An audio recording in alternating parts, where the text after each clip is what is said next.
So, it's a new year. It is. Which then someone today very casually was like, for the 2025-2026 school year. And I was like, those are not. We're in the future. That's not real. It constantly feels like we're in the future. It does feel very bizarre. I guess it shouldn't, but it does. Though you know how, maybe you don't feel this way. Some years feel right to write down. Some years I have a hard time, like I'm always like, to this transition. doesn't feel. 25, I'm like, yeah, I can write 2025. I was going to say, I feel it feels right because it's a 5. Must be just kind of a good round, not round, but like. Yeah, I feel like that's it. 2025.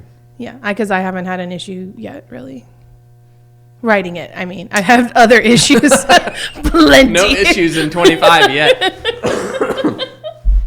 Inaccurate. This millennium is really, it's like becoming a young adult. It's going to have a mortgage soon.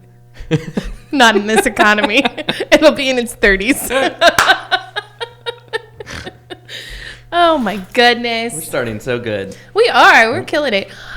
Did you have a nice holiday? Yeah, it was good. We went to Arkansas. And New Year's? Mm-hmm. I mean, so did we. And you did too, yeah. Different parts though. Yeah, different parts. But we covered the state of Arkansas pretty well then. Handled. Yeah, it was good. Good trip back home. Good celebration of Christmas.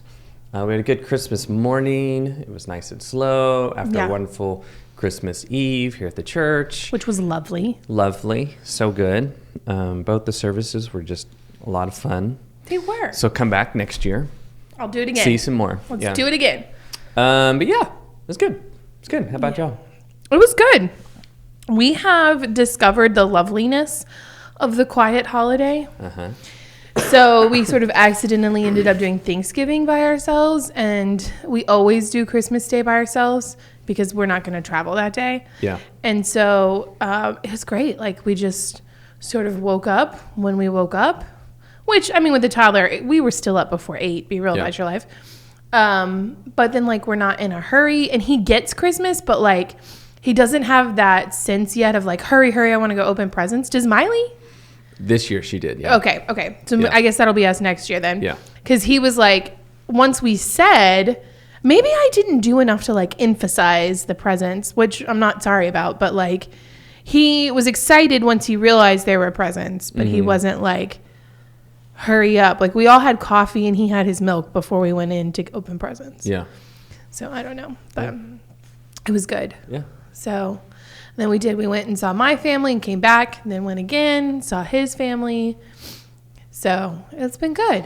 Now we're back. Here we are. Yeah, and it feels good but weird to just like, I feel like this morning I all of a sudden just like sent 15,000 texts and emails like, remember we're doing all of these things now. Yeah, it is weird. We were talking about this yesterday at lunch, how like, like October and November, if something's going to come in November and you're in October, that feels like I got to get things ready. Mm-hmm. For some reason in December, it's like January feels like 3 months down the road until you get to January. You're like, what was I thinking? Yeah. No, this was just, yeah. Here we are. New year. Yeah, that's fair. That's a fair assessment of what that feels like. You just spend so much getting ready for just Christmas. Yeah. And I honestly feel like at the church, especially, it has felt like we have been busy from like when the pumpkins showed up. Yeah, fall's real busy right now. Yeah, it's just, we had a lot of things, all good things. Yeah. I enjoyed it. I really did. I am kind of sad that they're all like done. Although like I am, looking forward to, I can't say I'm like looking forward to Lent. Like that sounds, I mean, I'm not looking forward to it, but it's not like a celebratory time. Yeah. But I am like looking forward to this, like the stiller, slower pace of Lent, and then I do enjoy Easter. So, yep. Good things still coming up. Mm-hmm. But of course, like I do think one of the things that's good, as like we as a family try to enjoy all 12 days of Christmas as much as possible. Like not in a silly way. I used to do a big 12th night party, and I would have like, that sounds bougier than it was, but we would have like friends over and stuff just for dinner. And it was super fun. We didn't do that this year just because we just didn't have the bandwidth. But, and then, we properly try to enjoy Epiphany, Mm-hmm. which usually just means finally taking down the decorations. Yeah. And Yep. so, Yeah. Steve, we have a chalkboard where we used to like draw seasonal pictures, and every year at Epiphany, Stephen would draw a camel, which is very difficult to draw, in case you were wondering. Most people don't do the whole big Epiphany thing, though. No. Yeah. But it was the bigger Christian celebration before Christmas. Well, it makes sense. Yeah. It is kind of a big deal Yeah. when the word finally got out. Yep. So, and I wasn't here on Sunday, but Yep. it's my understanding that's a little bit of what you talked about. We sure did. We talked about some magi. Yeah. It's a fun word. Mm-hmm. Well, let's get more into it.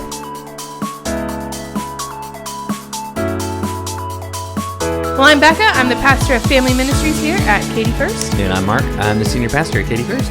Welcome to the Katy First Family Podcast, where we offer ideas, inspiration, and encouragement to help your family grow as joyful disciples of Jesus Christ. So, Pastor Mark, you preached this past week. Yep. And you did a great job. Thanks. You're welcome. It was very educational, but also entertaining. Don't hear me. It wasn't just academic. You're there was always a lot in it. Yeah, but you're always a very good teaching pastor. Yeah. So kind of walk us through it a little bit. Yeah. So the story of the Magi, which comes out of Matthew's Gospel, is always the Epiphany story. And earlier this year, when we sent out my sermon survey, I was surprised to get back a lot of people who really wanted to hear about Christianity and other religions. Yeah. I told people that that was one of the things you got back, and they were like, but in a sermon? I know. It really surprised me. I didn't really know what to make sense of it. But it was like a third of the responses, and I've been doing this for probably 6 or 7 years, and it was totally, that's never been a thing. So there's something in the water, in the air, that people are curious about. And the Magi story just seemed like that's a great entry point to talk about this. Yeah, for sure. And then we have this study that's coming up. So I spent the first probably 10 minutes of the sermon telling people why I'm going to preach what I'm going to preach about, because I felt it wasn't that long. Well, it wasn't that long, but it was you show up on the first Sunday of the year, and the pastor's like, let's talk about other religions and God's grace and truth, and it's like, well, why? But the story really is a great, it's one direction you can go with it, because the Magi are such fascinating people who are the first to recognize Jesus as a king, but they are in any sense outsiders to who you would think to be the people to do that. Mm-hmm. They are religious outsiders. They are non-Jewish. They are in all senses. And so it makes for this really interesting sort of entry point. And that's kind of the direction we went with it, to kind of say, well, why? Were these Magi special? Did God particularly call them out so that Matthew could write about it later down the road? Or that's right. God was thinking of Matthew. Yeah. I mean, is it, are they specifically, or is it that there's something about the Magi who, it wasn't just God said to Becca, go do this thing. It was just they were able to see, just as any of us could have been able to see. And so it makes much more of a sort of, this is all of us. This isn't just a Magi story. It's something about all of us and our journey to God. And so looked at that, and there was a lot. I talked about the three different sort of broad approaches of different religious ways of handling different religions, at least probably in our Christian tradition. And those broadly are, you've got a pluralist mindset, which, I mean, these are all pretty very entry basic, or generalized categories. All of them have different nuances, but the pluralist basically just says everyone's truth is valid. All religions are just different expressions of the exact same thing. They're all taking to the same place. And that's the only difference is, and so everyone's thing is good and true. And I talked about my personal critique of that is that it's just, I don't feel like that's really actually honest or true to like real interfaith and interreligious conversations. We all have different truth claims. And part of the beauty of being able to talk about those with grace is to see the difference and to know what makes them different. So that's been one approach, and probably all of us, we have each one of these three categories somewhere in our sort of like unconscious handling of what it means for us to think about. The next one's the exclusivist view, shorthand of only my truth, or the religion I belong to is the only real truth. Every other one is either wrong or at worst evil and bad, some sort of very antagonistic posture, which is probably the one that, like, for me personally, is the one that I just sort of inherited. I don't really think my pastors growing up would have ever articulated that. Yeah. I don't think most people would. No. Some people, but not most. Yeah. And yet it seems to be sort of like just in the air. It's just like, yeah. Somehow we get it. And I read a quote from a book that was just, it's kind of a horrible example of like, we'll tell you why Christianity is the right one and why these are all the wrong ones, and we better know it because you'll have hell to pay for it, like literally. Yeah. Like literally, and it was like, okay. So in its worst, that posture is real antagonistic and closed off. And the critique I gave of that was just the same thing of like, we conflate our thoughts, our doctrines, our interpretations of God as God's truth.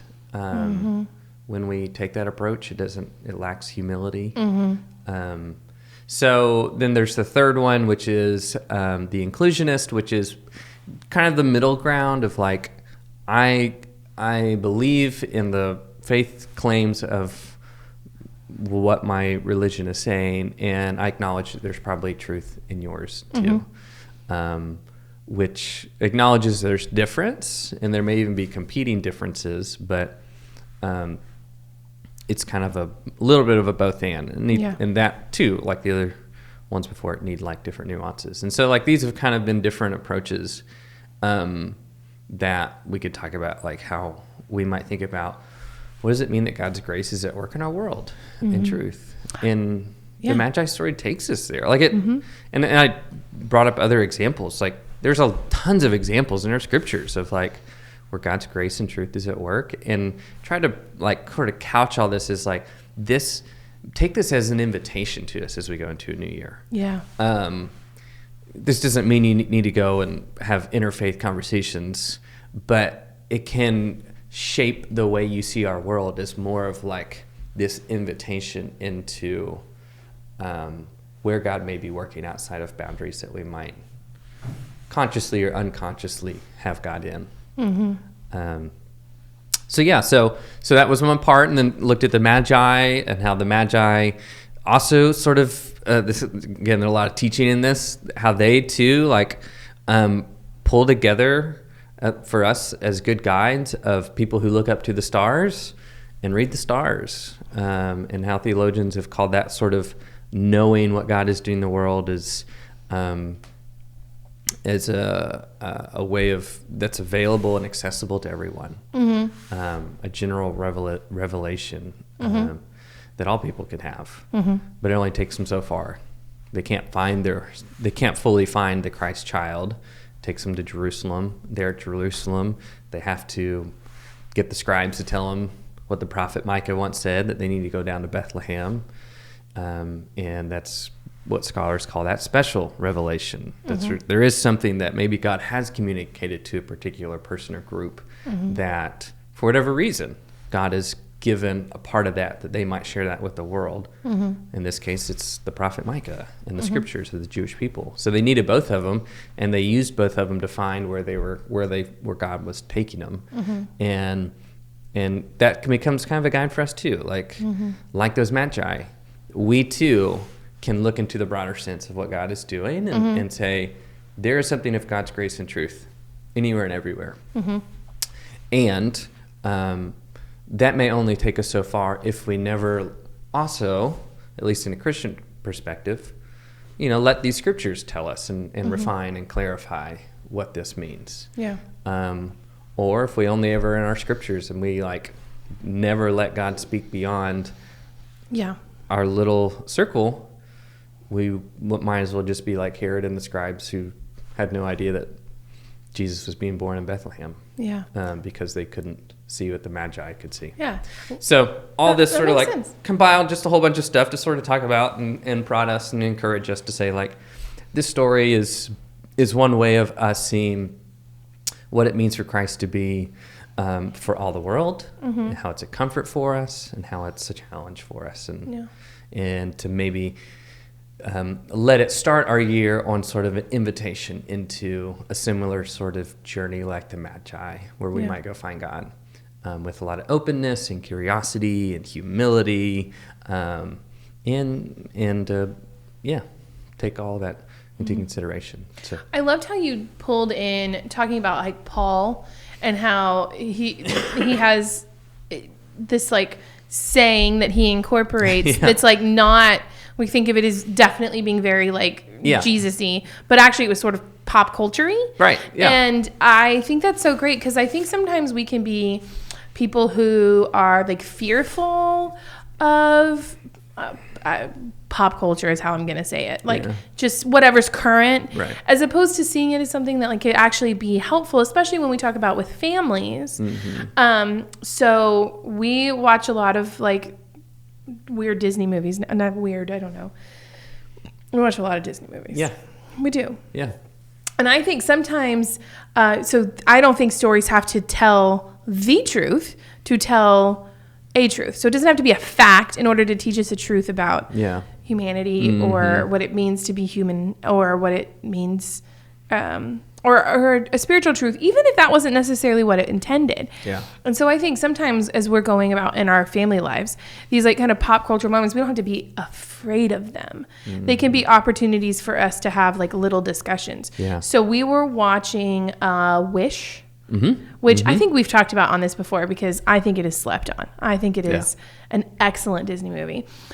Steven, I'm sure he does too, but Sammy likes it because he likes the music. There's this one where the star makes it possible for all the animals to speak, and Sammy loves that one.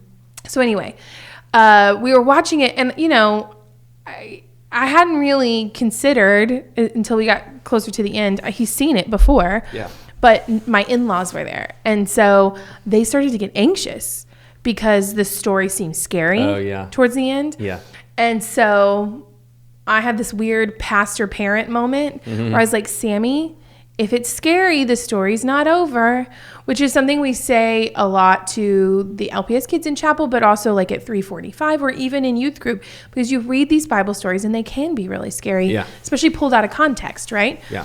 And so I was like, Sammy, if the story is scary, is it over? He goes, no, because that's his favorite way to answer things. And so I was like, okay, let's wait. It's going to have a happy ending. Yeah. And is that a really dumbed down sort of theological moment with my kid? Yeah, because he's 2, right? And so I think using those moments that just happen in our everyday lives to see it and not being afraid of that, to celebrating it. And I love too, you talked about celebrating diversity as a way of because it makes us stronger, because it makes us smarter, because it makes us better as a whole. I think, especially here in Katy, there is, if we're willing to be open to it, tons of diversity that can benefit us. And so, and benefit each other, not just benefit one group or the other, but really all of us. And I think that and indulging in that, living in that as a family can be a really beautiful thing too. Yeah. And it's a great way to start a new year. Absolutely. Yeah. Yeah. I mean, I think you're totally right. Movies are such a great application of this and letting those be avenues of, which I think probably I would think probably a lot of families, you might naturally do that. Yeah. So you're probably doing it without realizing it. Affirm that practice. And I think it's also true, you do walk into our schools and you see such a diverse community within our school district that, especially probably for our teenagers who are making connecting a lot of the dots, and some of those conversations are probably fruitful of like what it's like to just ask them what it's like to, what's your school like, and what's it like with all the people in your school, and do you learn anything from anybody? I think it's interesting sometimes when I talk to more mature adults, especially in a Bible study setting or something, they're really looking for somebody to give at least a pretty close to an answer, kind of an answer, right? Where teenagers are very comfortable with gray. Yeah. And I think that makes them very open to enjoying the diversity of thought. And so then we can just help equip one another to have critical thinking. The critical thinking skills to be able to kind of think it through. Yeah. You also talked about that a little bit in I'm going to mess this up because you said it very succinctly and smartly. That's not a word. But we talked about how theology or theologians or religious thought, that's what it was something that everybody participates in. Everybody has religious. Yeah. Is a religious person. Right. Yeah, absolutely. We all have thoughts and behaviors and actions and practices that are helping us make sense of the world. And whether we label that as religious behavior, that is what religious behavior is. Yeah. And so, we all are building some sort of boundaries. You have to. That's how otherwise life would just feel chaotic and pointless. And this is what gives you meaning, is you build these boundaries and thoughts and behaviors and practices that are shaping and making who you are in the world that you want it to be. Yeah. And so we are all religious in that sense, and there's traditions that are informing those practices. Yeah. So yeah, I will say, there was something, I shared a story about a conversation I had with some Muslim men and Christian men, and a thought that I had shared with them about how what I wrote was, I used to really need God to be unique, kind of one and only, and why Christianity was right and better and this and that. And then I had come to this point where in my faith, that no longer was as important as me wanting to see God as I said universal. And what I meant by that was I just wanted to see God everywhere, and I wanted to see it in all things. And no longer did I feel like I needed my faith tradition to be in competition as better and stronger and the only thing that was saying. And I bring that back up here because Hannah and I even had a conversation about this a little bit last week of I don't want to mistake that for sort of a natural process of faith development too. Meaning, I needed probably as a kid and a teenager to have a faith that I did trust as good and right. And maybe there was probably a sense of that being a little too extreme of better and only than. But I think it's just part of our development and faith development that, we need concrete things. And as we grow, I think a maturing in faith is one that is able to sort of include and transcend some of those truth claims or boundaries or boxes that we put God into. And so I just want to say that because I don't think we have to be overly concerned about our kid being really far down this very mature faith posture of yes, your kid's gonna need a season where things are very concrete and sure and right and wrong things. Yeah. And trust that is really good and very important. Yes. And also just developmentally appropriate. So there's a kids developmental don't process have the ability to think abstractly until between the ages of 13 to 16. Yeah. And adolescence now extends into your early 20s. Yeah. They're pushing it up to 26 at this point. Yeah. So your brain is just not to the point where it doesn't mean anything is right or wrong. Yeah. It's just a developmental thing as far as being able to really look at like nuance and abstract and maybes and gray, I think is what we would maybe call it. And so I wanted to bring that up because in hindsight, I was thinking back on that. I didn't want that story to be everyone should be here. Yeah. And that first part was bad. Yeah. I think it was just part of faith development for me. Yeah. And as I was making sense of that. Yeah. And I think that's true for all of us, for kids. I think it's true for adults too. For everybody. You know, like, so yeah. I think that's a big part of how like even Wesley talks about grace as this kind of constant journey, for lack of a better word, that will turn around. It's not a straight line. Yeah. There's not a good part and a bad part. It's very like, for Doctor Who fans, it's very timey-wimey. It just circles around. Oh, Jeremy Bearimy. Yes, that's what I was fixing to say. I was like, timey-wimey. Jeremy Bearimy. From The Good Place. Oh, that's funny. I love it. Well, so what are we doing? That was the last of this series, is that right? Or kind of the last of one-offs? It's kind of a one-off. Next week's a one-off as well. Okay. We're looking at baptism of Jesus, and I love this service. It's a baptismal remembrance service where we come back and remember our baptisms, whether you literally don't remember it because you were a baby, or you do remember it, or if you haven't been baptized. And I think it's still a really great Sunday where we talk about like the significance and power of this baptismal thing. And so if you're like curious about baptism for yourself or even your kids, it's a great Sunday to be at because the whole service is about that. But then we have this moment at the end where we come and remember our baptism. We do the Wesley Covenant Prayer, which is a really beautiful prayer that sort of invites us to recommit ourselves. So it's going to be great. It's going to be a lovely service. Looking forward to it. Same.